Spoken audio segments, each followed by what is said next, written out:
Hi friends,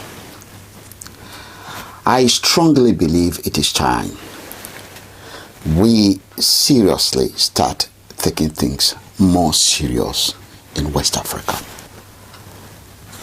And if our brothers on the African continent will hear and listen, and sisters will hear and listen, I think it will be good for all of us. But we can't stop people from having good time, invited up and down to come and deliver speeches, entertain us. That time, I think, is over. We, at this point in time, are set to continue entertaining generations set to fail. Generations that will be coming in future set to fail. And it's up to us to decide that enough is enough in West Africa. And we have no choice.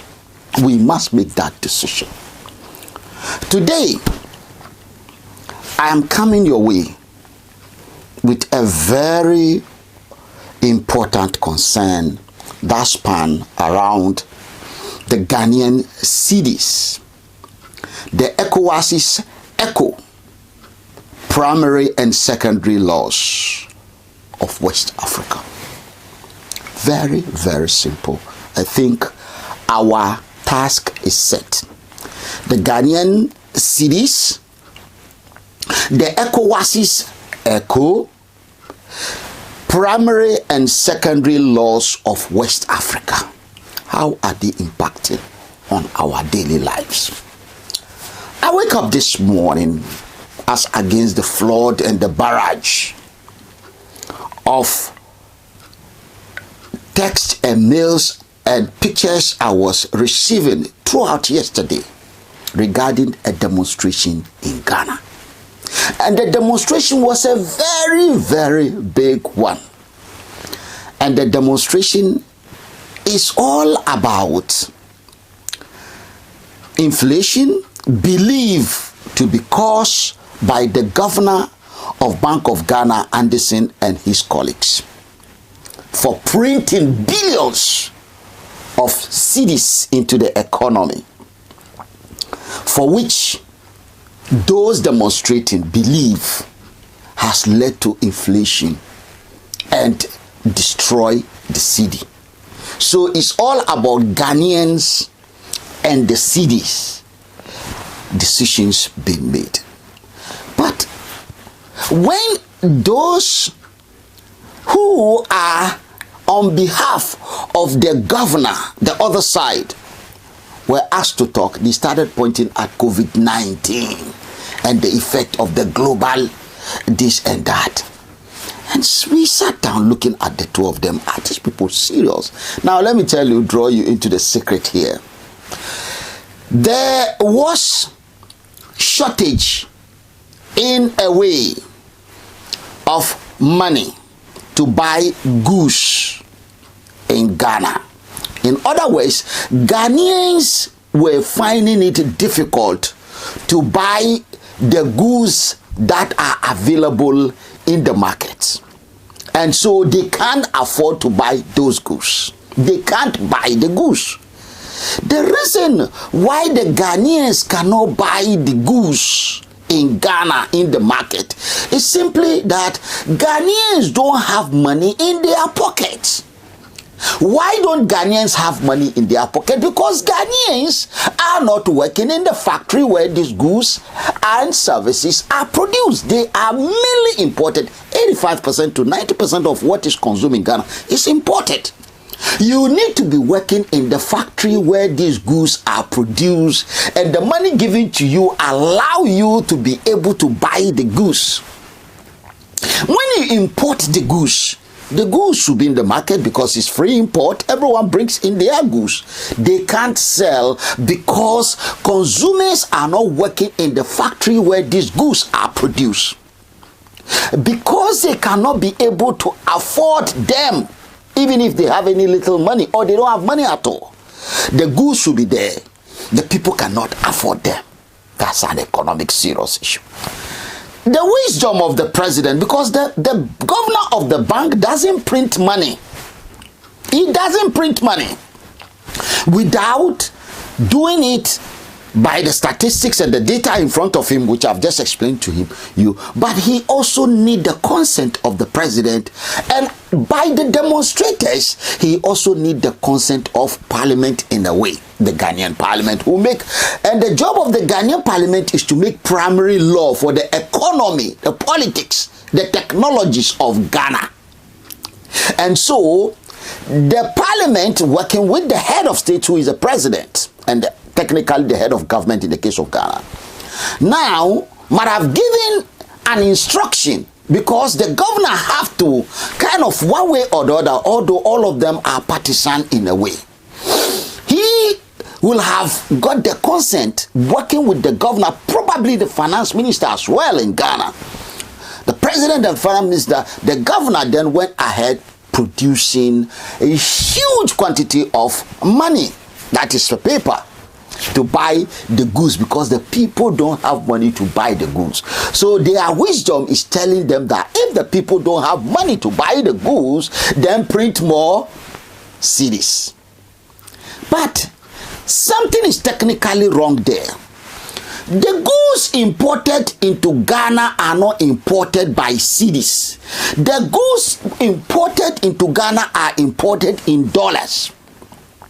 So when you bring the goods on the street of Ghana to sell, the consumer who earns his money in cedis will use his cedis to buy the items in the market.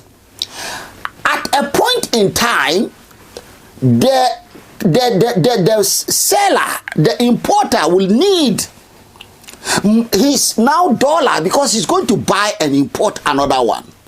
At that point in time, the cedi becomes a problem. It loses its value. Why? Because you don't need the cedi in the other economy where the goods are produced. What you need is dollar. So the value of the cedi will start going down, down, down. If the goods and services needed within the economy are produced in the economy, and the workers are working in the economy, I mean Ghanaian workers, when they are paid, they buy the goods. If you have about 85% of the input, technologically, raw material and everything, as much as you can within the Ghanaian economy, then you don't need too much of the dollar. Now, the importer needs the dollar, and he is looking for dollar. There's no dollar, but there's a lot of cedis. The value of the cedis automatically go down. Now, the people are on the street demonstrating. The government of Ghana, as has been the tradition, is to go out there begging, bending backward, doing all sorts of things to get either IMF bailout, which was just given to the government of Ghana, or they take loan from dodgy places. That again will be putting pressure on the cedi, because they will be needing the dollar to pay back the external economies that are producing this. My friends, this explains itself. So the demonstration, those who are demonstrating, and we watched a lot of them, all those who are interviewed, they are partisan, they are political. And what are they doing? They will do exactly the same thing if they are faced with that problem. Why? Because what they are asking to be given, which the party in government currently is asking to be given, that determine what everyone will do within the economy. And remember, I told you that an economy, or I mentioned somewhere that an economy, which we'll be talking about here, the primary and the secondary laws. Ghana is governed by what we call primary law. Another word for primary law is legislative law. So you need a legislative house, which is the Parliament of Ghana, to make those laws. That law is that economy of Ghana.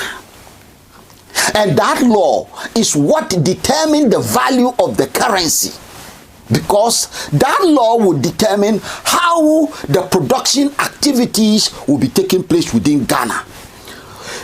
And I said, if more of the productive activities production of goods and services. The productivity of the individual will determine the income in his pocket. Then that will have worked. But we all know there are serious exogenous factors. Serious exogenous factors. In other words, factors outside Ghana that are too strong for the economy and the primary law of Ghana. Yes, to withstand. And therefore, Ghana is a victim. Because the primary law of Ghana doesn't have that power to withstand the external pressure that is coming out.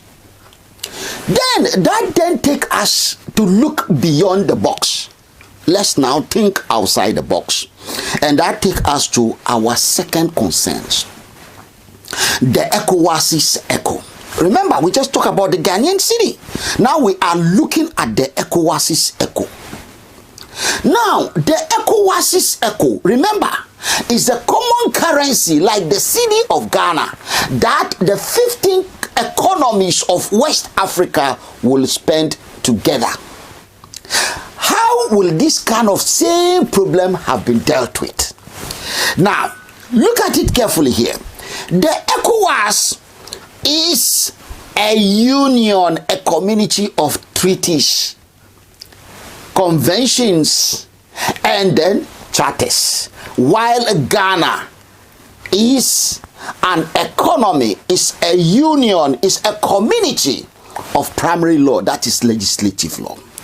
Therefore, the ECO cannot work in these economies because in a union like you have BRICS, so many leaders coming together and signing documents, that is not the law that control economy and make economy viable.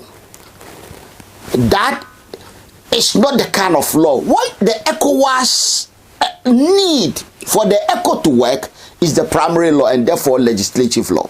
Currently, the ECOWAS is working with secondary law. How did the EU dealt with this? The EU had the same problem. The same problem. The EU realized that the economies are not working together. They are different.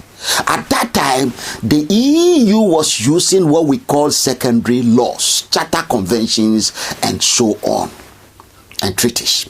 So the EU decided to create an umbrella legislative body, a parliament of the European Union, with the power to make legislative laws that made the functioning of the euro to work. If this particular problem the Ghanaians are dealing with within their primary laws, because what those who are demonstrating are trying to do is to get the mandates to be those in charge of the same primary laws of the state of Ghana. What you need to do, like the European Union, is to create an umbrella primary law over all of them. What will happen in this case is that the governor of the Bank of Ghana and the president of Ghana cannot be able to sit down just between themselves, sometimes influenced by their political interests, to start printing more money while the economy itself is struggling. That will lead to inflation. Why? Because they have the power of the current power of the primary law. What will happen is that the ECOWAS will be the one to deal with this, because it's not going to affect only Ghana. It will affect all the 15 economies. So what they will do, where Aliu Ture, my friend, Dr. Aliu Ture, the president of the ECOWAS Commission, within the ECOWAS Parliament, if we have an umbrella parliament, they will start raising the concern and say, we want to do something about this. That information will technically go to the president of the commission, Dr. Aliu Ture, Usman Aliu Ture. Aliu Ture will then prepare a bill put it before the ECOWAS Parliament, they will debate it. There is time for that.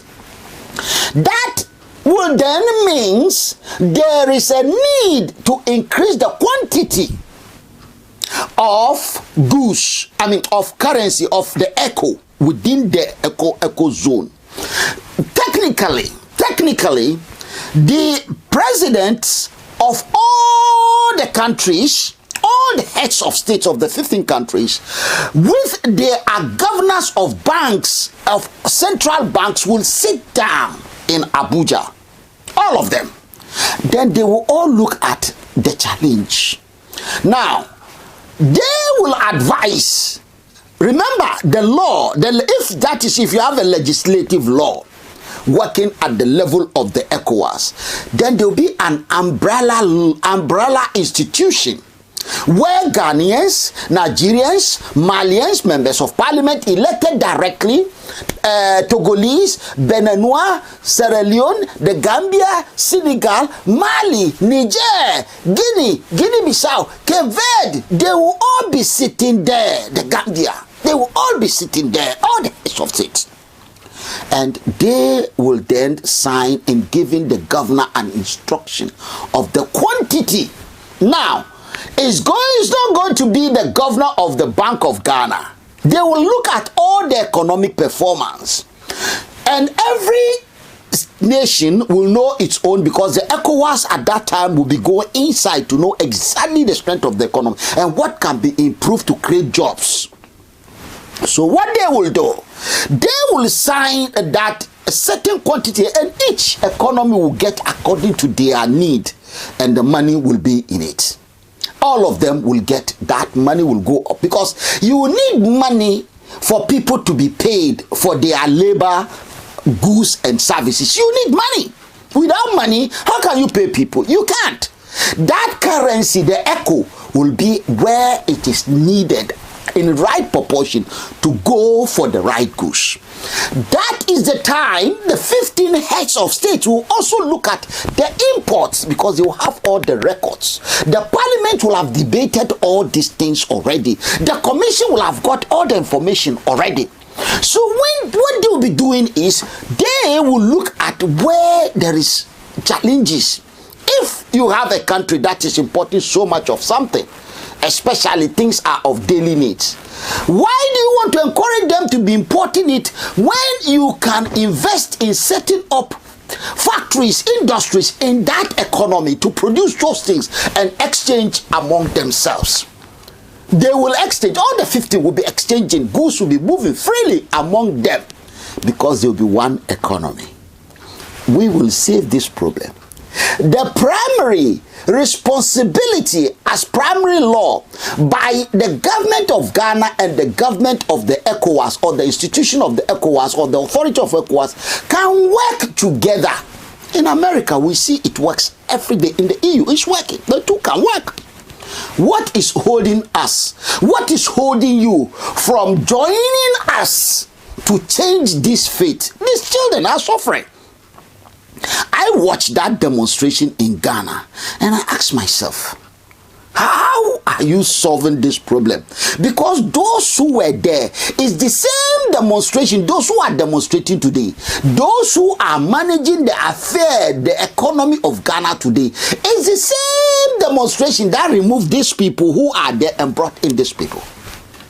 Let us wake up. Primary laws are very important laws. Primary laws will change the ECOWAS into what? A common economy. Legislative law at the level of the ECOWAS would convert it from 15 economies. So what is happening in Ghana? The people in Togo are clueless about it. If they did their demonstration yesterday, we don't even know what they are doing. Those in the Gambia must be doing their demonstration. In fact, in Niger, it's no more about demonstration, it's who to kill who. For how long are we going to go in this? We can't continue that way. Brothers and sisters, this journey must stop. The journey of madness, the journey of insanity, the journey of delusion, the journey of yesterday must stop. Today is here. The future is here. Our children are looking at us. They are hopeless about the future. And here we are. We can change our world. And when we change our world, change our destiny, we change the world. You cannot change anyone else's destiny without first changing your own destiny. You first have to change your world. You first have to change your future to change the future of anyone else. Either you thought that one is your oppressor, is your imperialist, is your neo-colonizer. You first have to change your own destiny first. And our destiny to be changed is right in the heart of ECOWAS. It's right in the middle of Abuja. It's in our own hands. Our ancestors did not form this ECOWAS for us to end up with Gambians working hard, things on their head in Ghana, and then the money will be used to pay some imbeciles in Abuja, Usman Toure and their cohort, to tell us nonsense. Our ancestors formed this ECOWAS for ECOWAS to work for everyone in West Africa, you and I and us all. As for those who are doing their shenanigans in that African Union, please leave them alone. We don't have problem with them at all. Just leave them. Let us whip up sentiment at the grassroots level. Let us wake the people up. Let us turn our destiny around. The Chinese have done it. The Indians are working at it. We in West Africa can do more. Even the Americans and the Russians have not given up their working so that they provide leadership. The Europeans have woken up. What about us in ECOWAS? There's no difference between ECOWAS and the European Union. We have studied the EU from the beginning to the end, and it's the same except one thing. They have a legislative body, an umbrella body over each economy. And the economies are all working 27 very well. And at the same time, they also have the umbrella economy over them, providing leadership where it is needed. On issue of climate change, on issue of terrorism, on issue of aviation. By now, Mark Zuckerberg, and now we even have FTX. Yes, that young man. This man defrauded people with his Bitcoin. Do you know how many West Africans invested in that? Have we even invited this American man to come to ECOWAS Parliament and come and explain himself? So we are the ones doing it to ourselves. We need, the Ghana government cannot do that. Nigeria cannot do that. Gambia cannot, oh baby Gambia. In fact, Gambia is Sierra Leone. When I think of them, but they are even better than Cape Verde. Yes, but these are our member nations and we need to find a way of working together. On this note, your humble servants, I have no choice. We have some challenges with our technology. However, we feel whatever happens, we must come to you and broadcast, especially when we see important news confirming what we are saying. We are not rejoicing. We are only saying that these are the challenges when you see Ghanaians on the street demonstrating in millions. These are what we talk about. We could have averted it. There will be demonstration, but for demonstration for other important things. Maybe they are putting nuclear plant in your community and you are demonstrating that you don't want it. That's what we want. Not demonstrating on simple things. Things that at the level of ECOWAS, supporting the government of Ghana, supporting, because this problem is not just in Ghana, it's in Cote d'Ivoire. Maybe because we don't speak French, we don't know. The problem is everywhere in the 15 countries. Let us wake up. Let us change our destiny. You see how the coup started.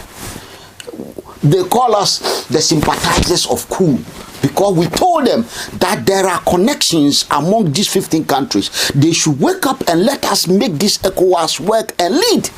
And they said no. Now, Usman Toure is blaming us, Kofi Ali and co, that we are those whipping and encouraging people to do coup. They will do coup when the when the environment call for it, if we have primary laws all over West Africa working, primary laws deal with primarily basic necessities of people, which we'll be talking about when we come to natural justice. Again, I've already broadcast on this clip. I'll go back to do it again. I will not go away, as I always do, without drawing your attention to our book, The Secret of Great Nation, Sovereignty. This book says a lot. Well, you've listened to me for some time, and I think when you listen to me, you get a lot of info, a lot of understanding of how the global economies work, how the global powers work. And in fact, this book analyzes, because I can't sit here telling you about what is authority, what is a nation, what is all those little things are things you get in this book. I will be giving you the bigger picture. What is sovereignty? Why? Who are sovereign? And so on. This book explains them all.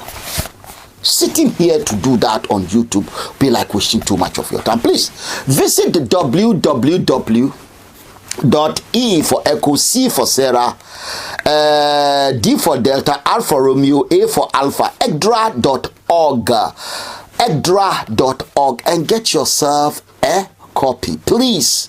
www.ecdra.org, and there's a copy for you. It's £9.99p. Download it, and right, you get it on your computer or your laptop straight. Very good and very readable. Yes, my humble self, Kofi Ali Abdul-Yakin. Please like, of course, love, share, but more importantly, subscribe. We need this number. It goes a long way. On this note, I want to say, have a pretty wonderful time. Thank you very much. Thank you for viewing.